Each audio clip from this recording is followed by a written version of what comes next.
एक मर्तबा दुरूद पाक पढ़ लें सल्लल्लाहु ताला अलैहि वसल्लम और दोनों हाथों को फिजा में लहरा के कहते हैं या रसूल अल्लाह, क्योंकि आज आजम की शादी की खुशी में इस महफिल को रचाया गया है। अब बताओ, जब आजम की शादी है, आजम के बाप मुनसरिफ, उनके भाई मुबारक, यूसुफ और तमाम लोग, फिर चचा, फिर बाबा, कितनी खुशियां मना रहे होंगे। अच्छा ये बताओ, ये खुशी मनाना क्या आज का रिवाज है या बहुत पहले का? खुशी तो बहुत पहले से मनाई जाती है, लेकिन खुशियां मनाने का तरीका बदल गया। आज जिस तरह से हम खुशी मना रहे हैं, ये खुशी पहले नहीं मनाई जाती थी ऐसे। पहले की जो खुशी होती थी वो हकीकी, और आज की जो खुशी है वो दिखावे की। लेकिन हम कोशिश करें कि ये हमारी खुशी भी हकीकी खुशी बन जाए। क्योंकि मैं आपको बताऊं, आप जानते हैं कि हजरत अब्दुल मुत्तलिब रज़ी अल्लाह ताला अन्हु, ये कौन है? मेरे सरकार के दादा। क्या है? दादा हैं। अभी सरकार की पैदाइश की तो बात ही नहीं है, कोई ख्वाब भी नहीं देख रहा है, खाली किताबों में पढ़ा जा रहा है। हजरत अब्दुल मुत्तलिब के यहाँ कितनी औलादें हैं? 18। कितनी? 18 औलादें हैं। 18 में से 12 बेटे, 6 बेटी, और 12 बेटे जिसमें से एक, हर बेटा एक से बढ़कर के एक। ना तो खूबसूरती में कोई कमी है, ना जिहानत में कोई कमी है, ना किरदार में कोई कमी है, ना ईमान में कोई कमी है, ना बातचीत में कोई कमी है, ना इल्म में कोई कमी है। मगर 12 को जब इकट्ठा किया जाए तो सब में जो निखर के आता है वो मेरे महबूब के वालिद हजरत अब्दुल्ला। शादी तो पहले भी होती थी, शादी तो हजरत आदम अलैहिस्सलाम की भी हुई, शादी हजरत जो है हजरत आदम अलैहिस्सलाम से जितनी औलादें हुई सब की हुई, लेकिन रस्में अलग थी। अगर वो इतनी पुरानी तारीख पे चला जाऊं तो ताज्जुब करोगे यार कि शादियां कैसे होती, शादियां कैसे होती थी। शादी का रस्म ये था, मिसाल के तौर पर जब हजरत आदम हजरत हव्वा के अलावा कोई नहीं था, भाई कोई दूसरा भाई तो था नहीं, तने तनहा मेरे रब ने हजरत आदम अलैहिस्सलाम को पैदा किया और आपकी बीवी को पैदा किया, तीसरा कोई था नहीं। तो अब सवाल ये पैदा होता है कि बेटा भी हजरत हव्वा से और बेटी भी हजरत हव्वा से, तो दोनों तो सगे भाई बहन हुए, तो फिर ये शादी कैसे हुई? भाई सगे भाई बहनों में तो रिश्ता नहीं है, तो ये शादी कैसे हुई? लेकिन ये बहुत पुरानी तारीख है, मैं उस तारीख पे नहीं जाना चाहता, सिर्फ इशारा करना चाहता हूँ। शादी कैसे होती थी जानते हो? ये कुदरत का करिश्मा था। जब हजरत आदम अलैहिस्सलाम को अल्लाह तबारक व तआला जब औलाद देता तो एक बार में एक नहीं दो, कितने? 2, एक लड़का एक लड़की, एक लड़का एक लड़की, 2 बच्चे पैदा होते थे, एक लड़का एक लड़की। अब एक साथ में जो लड़का और लड़की पैदा हुए उनको सगा भाई और बहन माना जाता था। फिर दोबारा जब पैदाइश होती थी फिर लड़का और लड़की पैदा होते थे, उनको सगा भाई बहन माना जाता था। अब जो पहले वाले के साथ बेटी पैदा हुई थी, बाद वाले बेटे के साथ उसका निकाह किया जाता है, और जो बाद वाले के साथ बेटी पैदा हुई है पहले वाले बेटे के साथ उसका निकाह किया जाता है। लेकिन इसमें भी लफड़ा पड़ गया, इसमें भी लफड़ा पड़ा। ये बहुत पुरानी तारीख है, इसमें लफड़ा कैसे पड़ा? जब हाबिल और काबिल 2 बार में, हाबिल के साथ में एक बेटी, काबिल के साथ में भी एक बेटी, क्योंकि एक बेटा एक बेटी पैदा होते थे। अब पता ये चला कि जो काबिल के साथ में बेटी पैदा हुई थी वो खूबसूरत थी, और जो हाबिल के साथ में पैदा हुई थी वो थोड़ा सा खूबसूरती में कमी थी। तो अब शादी कैसे होना था? जो हाबिल के साथ में लड़की पैदा हुई उसकी शादी काबिल के साथ होना चाहिए, और जो काबिल के साथ लड़की पैदा हुई उसकी शादी हाबिल के साथ होना चाहिए। दोनों में टकराव पैदा हो गया। काबिल ने कहा मैं तो, वो हाबिल ने कहा मैं करूंगा, मगर काबिल ने कहा नहीं कर सकता हूँ, इसलिए कि जो मेरे साथ पैदा हुई है मैं उसी से करूंगा। हजरत आदम अलैहिस्सलाम ने कहा ये तेरी सगी बहन है, इससे रिश्ता नहीं हो सकता है, तुझे हाबिल के साथ जो बेटी पैदा हुई उसके साथ तेरा निकाह होगा, और तेरे साथ जो बेटी पैदा हुई उसके साथ हाबिल का निकाह होगा। तो कहा हम ऐसा नहीं मान सकते हैं। तो फैसला करने के लिए आदम अलैहिस्सलाम ने रब के फरमान पर टाल दिया, कहा ठीक है हम फैसला नहीं कर सकते, चलो ये फैसला रब की बारगाह में करवा लेते। फैसला रब की बारगाह से पहले भी आता था, आज भी आता है, फर्क ये है कि हमारा ईमान मजबूत हो जाए। अच्छा, फैसला कैसे करवाया गया? बहुत मुख्तसर तारीख देकर के मैं असली चीज पे आता हूँ, असली बयान पे मैं आता हूँ। फैसला कैसे हुआ? हजरत आदम अलैहिस्सलाम ने कहा ए हाबिल तुम एक जानवर लो, रब की बारगाह में कुर्बानी पेश करो। काबिल तुम भी इकट्ठा करो, रब की बारगाह में कुर्बानी पेश करो। अब जिसकी कुर्बानी रब कबूल कर लेगा, काबिल के साथ में पैदा होने वाली बहन का निकाह उसके साथ होगा, और जिसकी कुर्बानी रब नहीं कबूल फरमाएगा उसकी शादी इसी के साथ। फैसला रब के इख्तियार में डाल दिया। अब हाबिल की तरफ से एक दुम्बा लाया गया। क्या लाया गया? दुम्बा। और काबिल ने क्या जमा किया? यही जौ, बाजरा, मकई, इसका पेड़ और दाना उठा के पहाड़ पे रख दिया। कहा इसकी कुर्बानी मैं दूंगा। हाबिल ने कहा ये जानवर की कुर्बानी मैं दूंगा।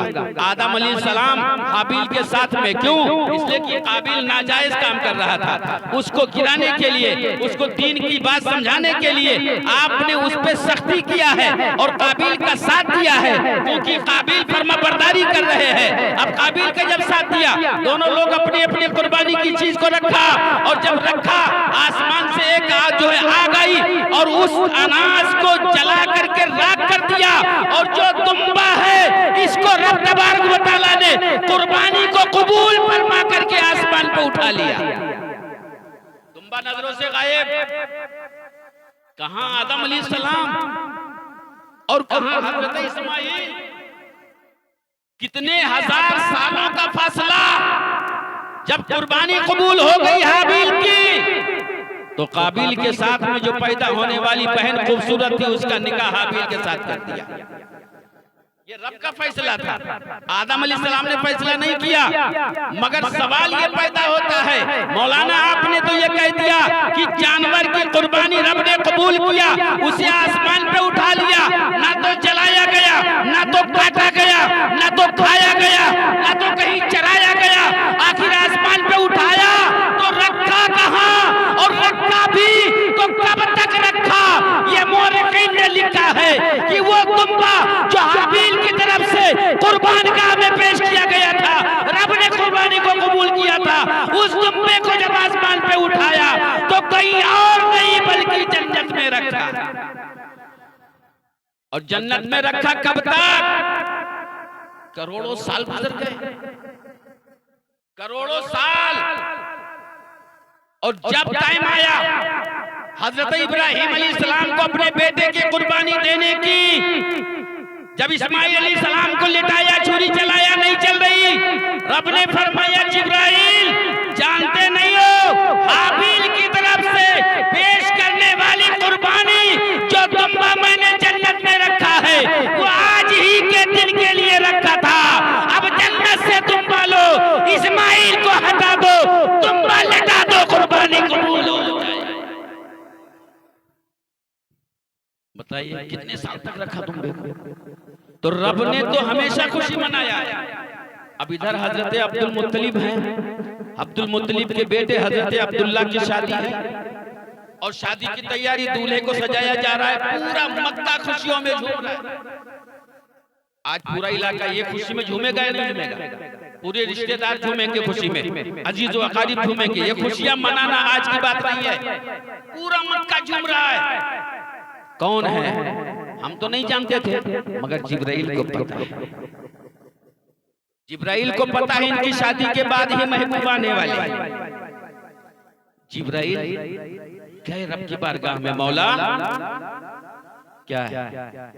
पूरा मक्का खुशियों में झूम रहा है, पूरी दुनिया खुशी मना रही है। मौला मैं नहीं जा सकता, अगर इजाजत दे तो तेरे महबूब के वालिद की शादी है, मैं भी खुशियों में शामिल हो जाऊं। उस वक्त रब ने फरमाया था, जिब्राइल जो शादी है वो खाकियों की है और तू नूरी है, नूरी होकर खाकियों की शादी में नहीं जा सकता।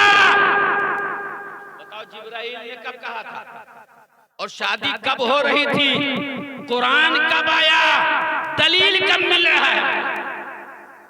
जिब्राइल ने कहा, मौला अगर नहीं जा सकता तो ठीक है, लेकिन एक बात बता दे मौला, आज खाकियों की शादी है, हम नूरी होके नहीं जा सकते। मौला अगर इजाजत दे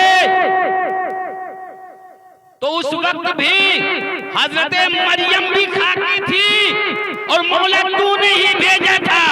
अगर तू खाकी के पास खाकी का लिबास पहना करके अगर मैं मरियम के पास जा सकता हूँ, उनके दामन में दम कर सकता हूँ, बगैर बाप के बेटा तू अता कर सकता है, तो मौला आज भी इजाजत दे तो मैं भी खाकी लिबास पहन करके तेरे महबूब के वालिद की बारात में शामिल हो सकता हूँ। बहाना क्या किया था और वो रास्ता आज कुरान में आया। कुरान कितने साल के बाद आया? वो चीज कुरान में साबित हुआ कि जिब्राइल ने हजरत अब्दुल्ला की बारात में आने के लिए जो रास्ता निकाला था रब ने कुरान में दे दिया। जिब्राइल ने ये बहाना किया था, रब ने फरमाया जिब्राइल ठीक है, अगर तू जाना ही चाहता है तो जा सकता है। जब जिब्राइल मचलने लगे तो सुनो खुदा ने कैसे शादी की खुशी मनाया। सिर्फ हम नहीं मनाते, जब शादियां होती है तो रब भी खुशी मनाता है, मगर बंदा ऐसा होना चाहिए जिससे रब राजी हो। जब रब राजी होता है तो रब भी खुशियों में शामिल हुआ करता है। जिब्राइल जाओ, रब ने इजाजत दे दिया। जिब्राइल चल दिए खुशी खुशी।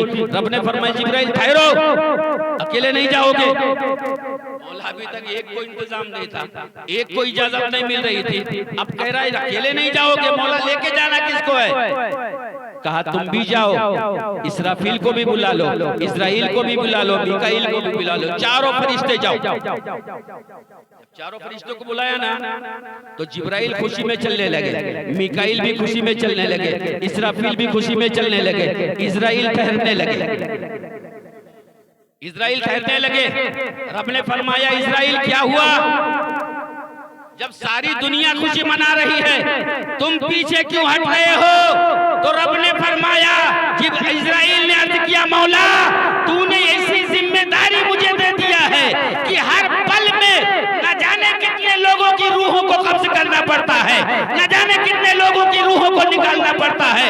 मौला ये तो खाकियों की बारात है, बारात कभी लेट में भी आती है, कभी जल्दी आ जाया करती है। अगर मैं बारात में चला गया मौला इतनी देर में जितने लोगों की रूह को निकालना था उनका क्या होगा? उनका रूह कैसे निकाला जाएगा? उस वक्त रब ने फरमाया था इस्राइल परेशान होने की जरूरत नहीं है। सुन लो इस्राइल, आज पूरा मक्का खुशियों में झूम रहा है, पूरी दुनिया खुशियां मना रही है, हर घर में खुशी की लहर दौड़ रही है। ऐ इस्राइल सुनो, मैं किसी खुशी के घर में गम देना नहीं चाहता। आज किसी और की नहीं, मेरे महबूब के वालिद की शादी है। इस शादी की खुशी में इस्राइल तुम बारात में जाओ और ये बारात से जब तक वापस नहीं आओगे महबूब के वालिद के शादी की खुशी में मैंने सबके मौत को हटा करके सबकी जिंदगी बढ़ा दिया। आज के दिन किसी की रूह नहीं निकाली जाएगी। पूरी दुनिया खुशी में झूम रही है, इस्राइल में उस खुशी में गम नहीं देना चाहता। जब तक तुम वापस नहीं आओगे किसी की रूह नहीं निकाली जाएगी। बताओ मरने वाले की भी जिंदगी रब ने बढ़ाया तो किस लिए? शादी की खुशी में। किसकी खुशी में? शादी की खुशी में। वो भी किसकी शादी के? मेरे महबूब के वालिद। महबूब की शादी में नहीं, महबूब के वालिद की शादी में। अरे जब मेरा रब अपने महबूब के वालिद की शादी की खुशी में हमारी जिंदगी बढ़ा सकता है, मौत को हटा सकता है, तो हम अपने बेटे की शादी की खुशी में खुशी मनाने के लिए महफिलें क्यों नहीं करवा सकते हैं? दोस्तों को बुला करके खुशियां क्यों नहीं मना सकते? बोलो मनाना चाहिए, मनाना चाहिए। और हम मनाते हैं, लेकिन थोड़ा सा अंदाज बदल गया। अंदाज बदला क्या? कौन सा अंदाज बदला जानते हो? अब शादी खुशी नहीं, कुछ होना चाहिए, सुनी बारात, कुछ लगना चाहिए, बवाल होना चाहिए, आवाज होनी चाहिए। सिर्फ दिल खुश नहीं होगा, दुनिया को भी दिखाना है। हाथ कैसे चल रहे हैं, पैर कैसे चल रहे हैं, आंखें कैसी चल रही हैं, बेटियां कैसी निकल रही हैं, माएँ कैसी निकल रही हैं। खुशियां तो मना रहे हैं, मगर तरीका बदल गया है, तरीका बदल गया है। खुदा के वास्ते वही तरीका अपनाओ जो सुन्नते रसूलुल्लाह है।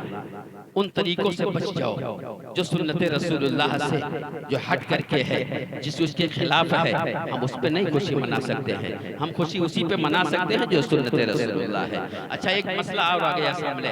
मसला ये है दोस्त कि आज निकाह पढ़ाने के लिए माफी चाहता हूँ, पहले ही मैं माफी मांगना चाहता हूँ।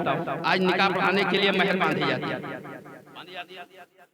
और बगैर महर के निकाह हो सकता है? नहीं हो सकता है। अरे हजरत आदम और हजरत हव्वा का निकाह भी तो हुआ, और जब हजरत आदम अलैहिस्सलाम करीब होना चाहे तो रब ने फरमाया दूर रहो। अर्ज करते हैं मौला ये तूने मेरे लिए पैदा किया है, फिर दूर क्यों? मेरे अलावा कोई दूसरा है नहीं तो दूर क्यों? रब ने फरमाया आदम है तेरे लिए, हव्वा को पैदा किया है तेरे लिए, मगर सुन तुम्हारी है, तुम्हारी रहेगी, मगर उस वक्त हो पाएगी जब महर अदा करोगे। महर इतनी जरूरी, बगैर महर के निकाह कबूल ही नहीं, बगैर महर के निकाह हो ही नहीं सकता। मौला महर क्या है? आज की महर अलग है, कल की महर अलग है। रब ने फरमाया आदम तुम्हारे लिए महर ये है कि मेरे महबूब पे दुरूद पाक पढ़ो, तुम्हारी महर अदा हो जाएगी, तुम्हारी बीबी हव्वा तुम्हारे लिए हलाल हो जाएगी। अच्छा एक बात बताओ, जैसे जब रब ने दुरूद पढ़वाया तब हलाल किया होगा, बगैर दुरूद पढ़वाए, बगैर महर को अदा किए करीब नहीं होने दिया, होने दिया नहीं होने दिया। अच्छा आज हमारे यहाँ क्या चलता है भाई, 50,000 की महर बांध दो, लड़की वाला कहता है ताकि ये तलाक ना दे। ये हमारी सोच बदल गई। क्या 50,000 या 1 लाख रुपया हमारी मोहब्बत को रोक सकती है, हमारी नफरत को बदल सकती है? जब तक रब न चाहे मोहब्बत नहीं हो सकती। तुम्हारा रुपया निकाह और तलाक में फर्क पैदा नहीं कर सकता। रब चाहे 1 रुपये की भी महर मोहब्बत पैदा कर सकती है। लेकिन अब यहाँ ये होता है उधार बांधो ना यार, कितना भी बांधो उधार बांधो, होता है कि नहीं होता? उधार बांधो बाद में देंगे। और मेरे सरकार की हदीस है, सुनो, आज कितने लोग ऐसे हैं जो मर के कब्र में जा चुके हैं मगर महर अदा नहीं की। क्यों? पहले नकद नहीं चलता था, पहले उधार ही चलता था। और पुरखा लोग कहते थे इतनी रकम बांध दो कि अगर ये तलाक देना भी चाहे तो ना पैसा का इंतजाम कर पाए न तलाक दे पाए। कहते थे ऐसा ऐसा, मतलब बांधते थे उसको। लेकिन सुनो, मेरे सरकार फरमाते हैं महर इतनी बांधो जो सामने वाले की ताकत हो, या तो नगद बांध दो, और अगर नगद नहीं बांध सकते तो उधार ही बांधो। मगर उधार रकम, उधार में जो होती है, आका फरमाते हैं अगर महर की रकम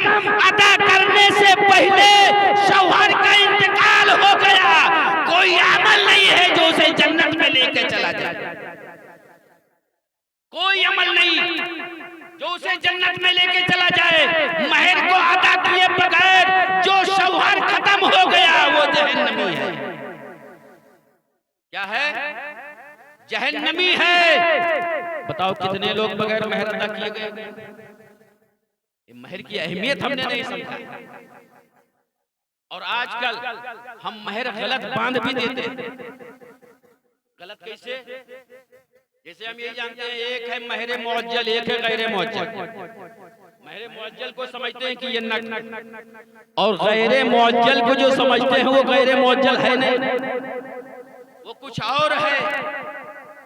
मगर यही दो महर चल रही और बांधा जाता है तीसरी महर, नाम दिया जाता है दूसरी महर। अब सुन लो महर की किस्में। महर की 3 किस्में हैं। वो 3 किस्में कौन कौन हैं? एक महर मुअज्जल जिसको नकद दे दिया जाए, और एक गैर मुअज्जल वो है जिसके लिए टाइम फिक्स किया जाए। आज तक किसी ने टाइम फिक्स नहीं करवाया। अच्छा, जिसका टाइम फिक्स ना किया जाए, जिंदगी में कभी भी दिया जाएगा, उसे महर मुतलक कहते हैं, गैर मुअज्जल नहीं। क्या कहते हैं? उसे महर मुतलक कहते हैं। और अगर गैर मुअज्जल कोई बांधे कि ये गैर मुअज्जल बांध दो, तो उससे सीधा डायरेक्ट पूछ लो, गैर मुअज्जल तो बांधना है मगर ये लिख करके दो, 10 दिन में अदा करना है या 10 महीने में अदा करना है या 10 साल में अदा करना है। टाइम फिक्स करो तो गैर मुअज्जल होगा, टाइम फिक्स नहीं करोगे तो महर मुतलक होगा। और बांधा दो जाता है। आज हम बांध भी देते हैं और उनको ये भी नहीं समझाते कि महर गैर मुअज्जल का मतलब, गैर मुअज्जल का मतलब है टाइम फिक्स। दूल्हा से पूछ लो 1 महीने में दे सकते हो, तारीख लिखो। 2 महीने में दे सकते हो, तारीख लिखो। क्योंकि महर का अदा कर बगैर अदा किए मर जाने वाला जहन्नमी है, तो जन्नत की बू भी नहीं पा सकता। किसी भी हाल में अदा करो, करना है, अदा करना है, हर हाल में अदा करना है। लेकिन महर की बात तो छोड़ो यार, आज हमारे अंदर कमियां कितनी है। हमने निकाह को इतना महंगा कर दिया है, इतना महंगा कर दिया है कि आज हमारे गरीब की बच्चियां अपने घर के कोने में सिसकियां लेकर के रो। आज हम बारात लेके जाते बेटी के यहाँ, और जब बारात पहुंचती है ना तो लड़की वाले क्या करते हैं? सबसे पहले बारात टिकाने के लिए जो टेंट लगता है और दहेज को सजाने के लिए जो टेंट लगता है वो मेन रोड पे, रास्ते पे। क्यों? ताकि जो भी निकले वो देखे फलाने इतना दहेज देखा है, इतना दहेज रखा है। गैरत में डूबो, कम से कम ये भी तो सोचा होता कि इस रास्ते पे निकलने वाला सिर्फ करोड़पति की बेटी नहीं होगी, कोई लाखपति की भी बेटी निकलेगी और कोई करोड़पति की बेटी निकलेगी। वो तो सोच सकती है अगर इन्होंने इतना दहेज दिया है मेरा बाप इससे भी ज्यादा देगा। मगर जब गरीब की बेटी गुजरेगी, उसकी एक आह तुम्हारी दौलत को बर्बाद कर सकती है, तुम्हारी सरवत को बर्बाद कर सकती है। उसके एक आंख में एक कतरा आंसू का आना तुम्हारी जिंदगी बर्बाद कर सकती है। सिर्फ ये सोच ले, काश मौला ने मेरे बाप को भी दौलत दिया होता, इतना दहेज देने की ताकत दिया होता, आज मैं भी बगैर मेहंदी के मेरा हाथ से उठाना होता। वहीं से निकलती है वो गरीब बच्ची, आह भर करके निकलती है। हमने ये सोचा कि दहेज दिखा रहे हैं तो करोड़पति को तो दिखा रहे हैं, मगर खाकपति की भी बेटी उसी पे निकलती है, गरीब मजदूर भी उसी रास्ते पे निकलता है। कम से कम उसकी नजरों से छुपाओ, उसके पास दौलत नहीं है, उसकी आह से बचो। तुम्हें देना है तो कोई नहीं इनकार करता, मगर रात की तन्हाई में दे दो यार। किसी गरीब का दिल दुखाने से बेहतर है।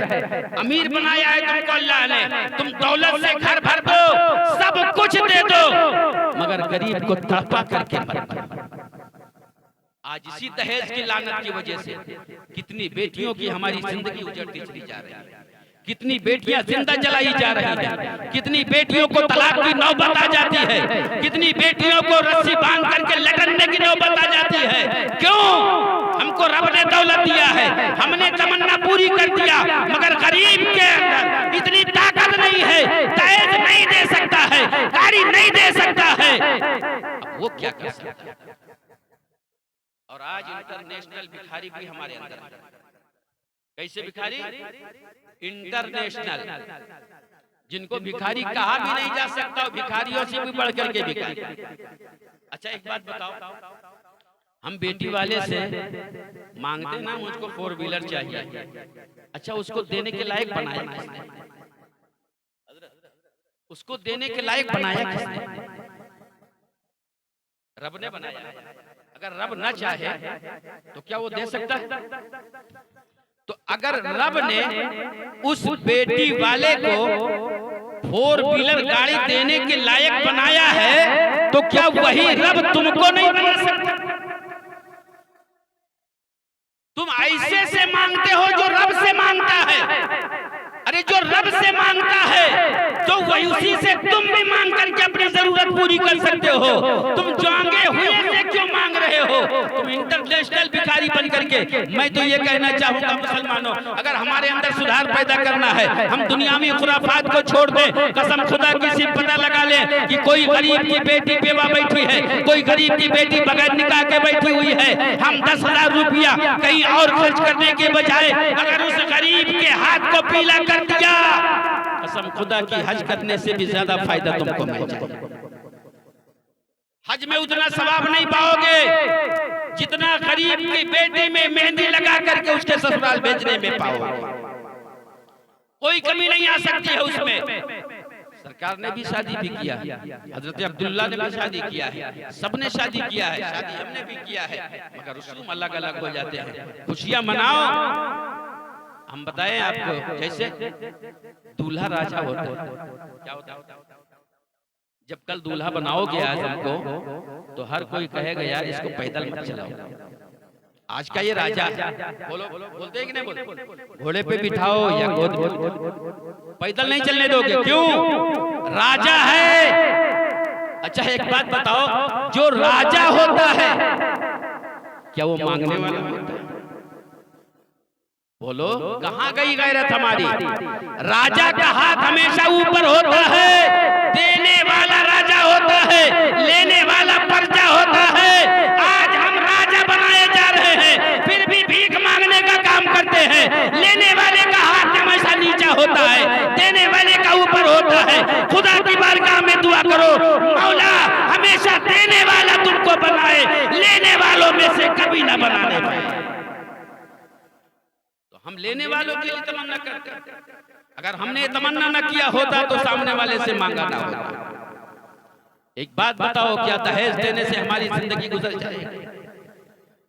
बचपन से जब से बेटी पैदा हुई उस वक्त से लेकर के जवानी तक बाप ने अपने खून पसीने से को एक करके उस बेटी को पाला है, उसकी परवरिश किया है, उसको तालीम दिया है, उसको जवान किया है, हर तरह का ख्याल किया है, अपने दिल में बसाया है, जिगर का टुकड़ा कहा है, दिल से मोहब्बत किया है।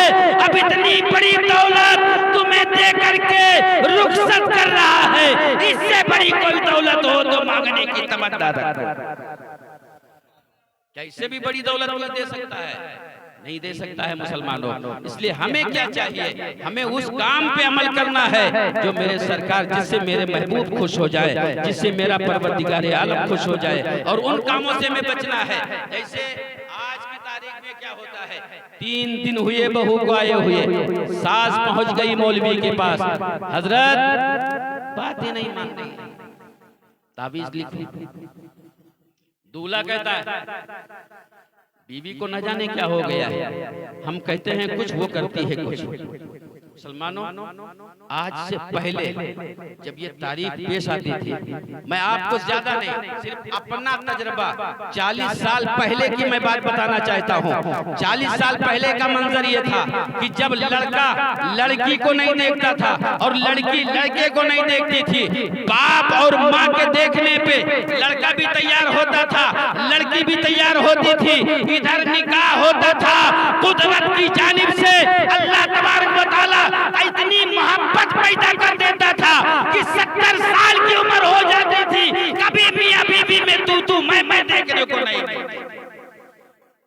कभी नहीं मिलती, हर तरह से कोई कमी नहीं दिखती। आज हम पसंद करेंगे उनको भी, वो पसंद करेंगे उनको भी। जब सारी चीजें पसंद आ जाएंगी उसके बाद क्या करेंगे? अब हम शादी करेंगे। ले आओ भैया, ले आओ, दुरूद पाक पढ़ लो। सल्लल्लाहु अलैहि वसल्लम, सलातो व सलामन अलैका या रसूलल्लाह सल्लल्लाहु तआला अलैहि वसल्लम। तशरीफ थोड़ा सा पानी पी ले, बस आपका नंबर आ जाए। हाँ हज़रत, थोड़ा सा बस 2 मिनट 3 मिनट की तवज्जो होता, 2-3 मिनट। अच्छा, महर का मसला तो आपके समझ में आया। जो ना दिया हो वो देने की कोशिश करे। अच्छा, रास्ता बता दो कैसे दे? बिल्कुल आसान किस्तों में। जिनके अंदर ताकत नहीं है कि हम इकट्ठा दे सके, बिल्कुल आसान किस्त बता रहा हूँ।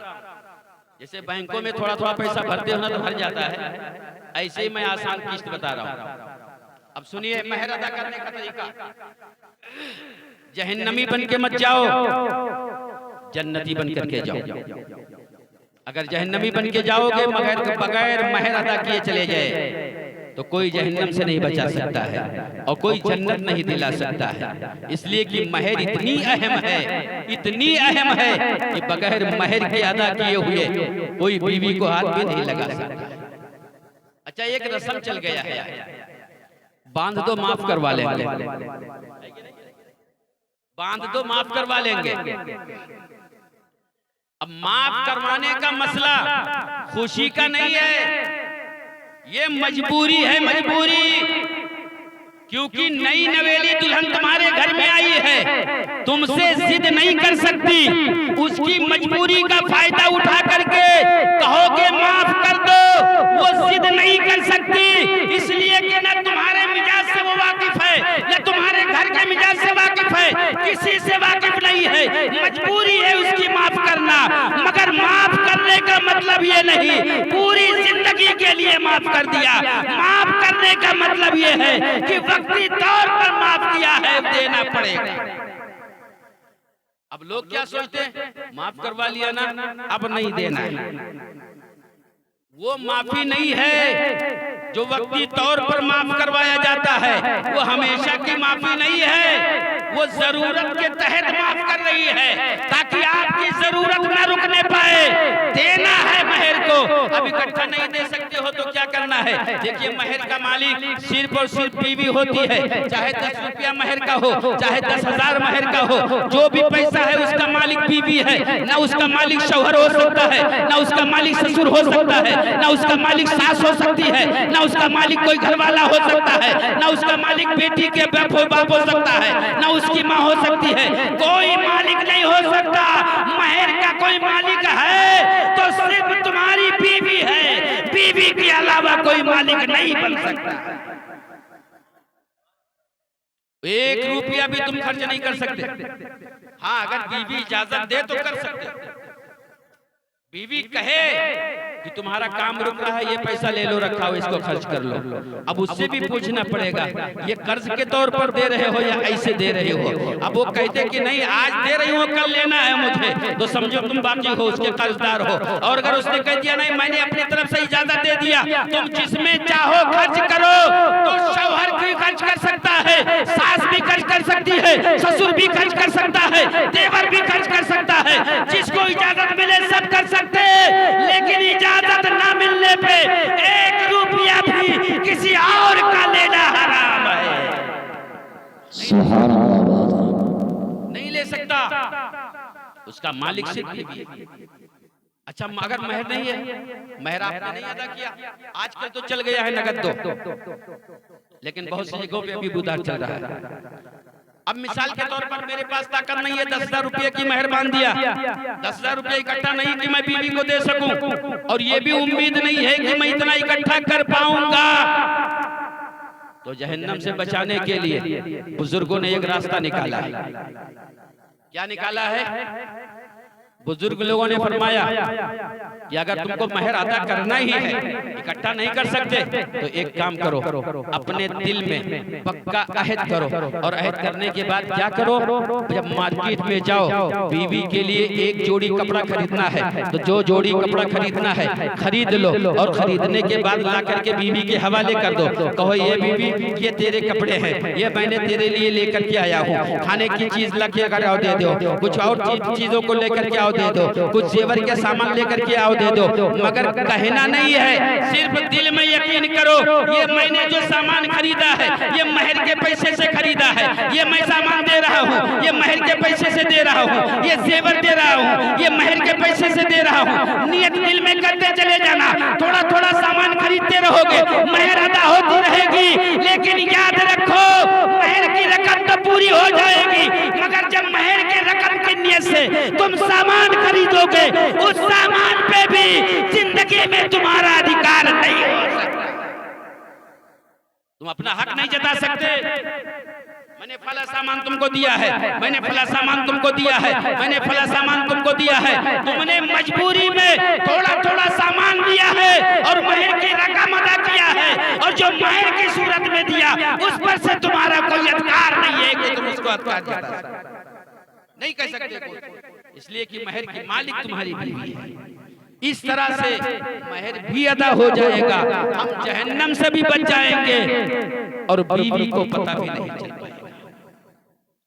जैसे मेरे सरकार ने फरमाया कि तुम्हारा कोई पड़ोसी ज्यादा परेशान हो तो आप उसको ज़कात की रकम भी दे सकते हो, मिस्कीन है फकीर है, ज़कात की भी रकम दे सकते हो, फितरे की भी रकम दे सकते हो, सदके की भी रकम दे सकते हो, मगर मेरे सरकार ने क्या फरमाया, तो चाहे ज़कात दो, चाहे फितरा दो, चाहे सदका दो, मगर दिल में नियत करके दो, सामने वाले को बता के मत,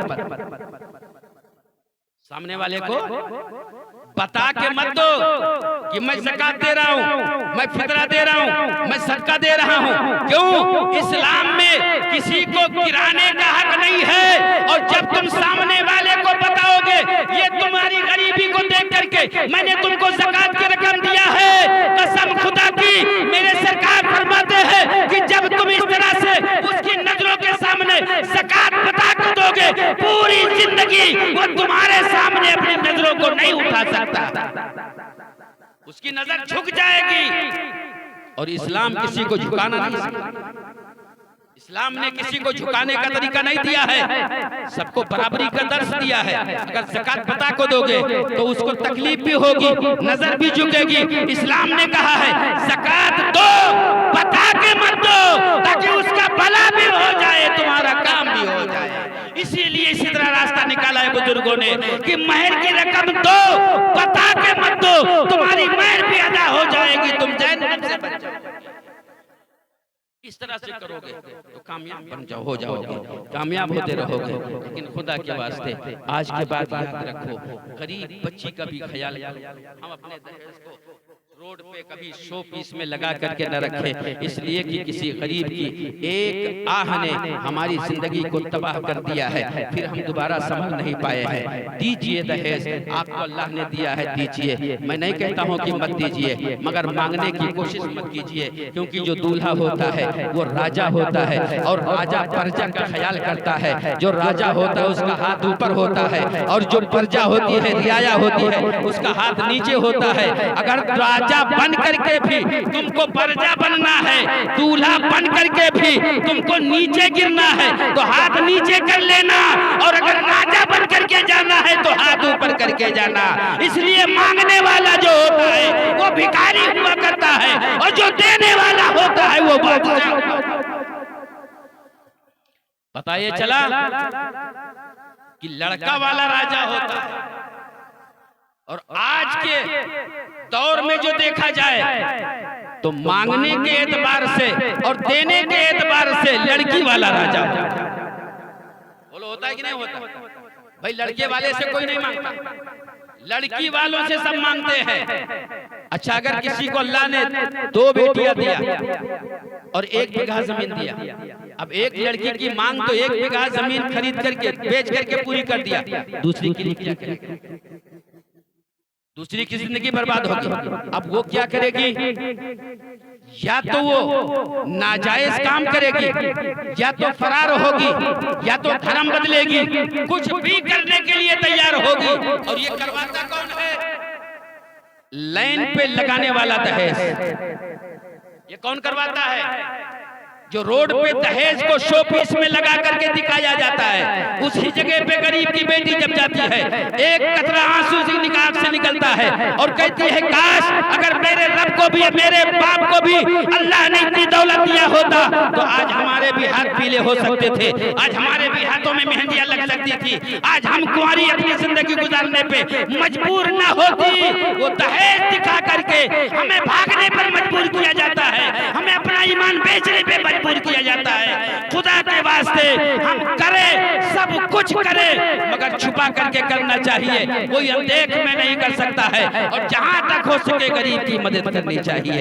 1 मिनट का वास्ता मैं आपको देना चाहता हूं। मैंने यहाँ से लेकर के राजस्थान, खास तौर से बांसनी का वो इलाका मैंने देखा है। 3 मर्तबा मेरी हाजिरी हुई है। आप लोग जानते होंगे जो बंबई रहते हैं, बांसनी का कोई ऐसा नागौरी नहीं है जो करोड़पति ना हो। 3 शादियां मैंने देखा है बांसनी के, करोड़पतियों की शादी। कसम खुदा की पूरा दिन लंगर चलेगा, खाते जाओ जाओ, आते जाओ, खाते जाओ, मगर एक गिलास का भी तुम्हें पता नहीं चलेगा कि दहेज कहां। देते हैं दहेज, वो भी देते हैं, मगर कब बारात आए, निकाह हो, वापस चले जाओ, रात के सन्नाटे में जब 12 बजेगा तो बेटी वाले अपनी गाड़ी में भरेंगे बेटे वाले के घर पे। 12 बजे रात के सन्नाटे में दहेज को छोड़ देंगे। न कोई मर्द देख सकता है, न कोई औरत देख सकती है, न कोई बेटी देख सकती है। ये शरीयत का दायरा है। मेरे सरकार ने भी दिया, जो हो सका दिया, जो देना था दिया सुन्नत के मुताबिक। और ऐसा नहीं है, मेरे महबूब दोनों आलम के मालिक और मुख्तार हैं, क्या नहीं दे सकते थे, मगर अपनी उम्मत का ख्याल किया है। अब अगर उम्मत का ख्याल मेरे महबूब ने किया है तो हमें कितना ख्याल करना चाहिए। बस इसी पे हमारी गुफ्तगू तमाम होती है। हमें अब आपको चाहिए कि कम से कम गरीब का ख्याल रखें और निकाहों में खुराफात से बचें, खुराफातों से बचें, ताकि हम सुन्नत रसूल के मुताबिक जब निकाह करेंगे तो कसम खुदा की वो बेटी की जब कदम हमारे घर में आएगी तो वो हमारा घर जन्नत की क्यारियों में से एक क्यारी बना देगी। और जब हम नाचते और कूदते जाएंगे तो एक दिन के लिए हम नाचते जाएंगे, मगर जिसको लाएंगे पूरी जिंदगी हमको नचाती हुई नजर आएगी। बस इससे बचना है तो हम शरीयत के दायरे में रह करके काम करें, ताकि जो शरीयत के दायरे में रह के काम करेंगे उसमें बरकत भी होगी, उसमें शिफायाबी भी होगी, उसमें खैर बरकत भी होगी, उसमें तरक्की भी होगी। और अगर हम एक दिन नाच करके गए और लड़की ने देख लिया, पूरी जिंदगी हमको नचाती हुई नजर आएगी, फिर हमको सुकून नहीं मिल सकता है। तरह तरह की शिकवे शिकायत आएंगे। बारगाह मौला में दुआ है अल्लाह तबारक तआला मोहम्मद आजम के इस शादी को, खाना आबादी को मौला तबारक तआला तमाम नाजरीन की नजरे बद से महफूज फरमाए और जोड़े को सलामत रखे और शरीयत मुतहरा का पाबंद बनकर जिंदगी गुजारने की तौफीक रफीक अता फरमाए। वमा अलैना इल्लल बलाग। अस्सलामु अलैकुम व रहमतुल्लाहि व बरकातहू।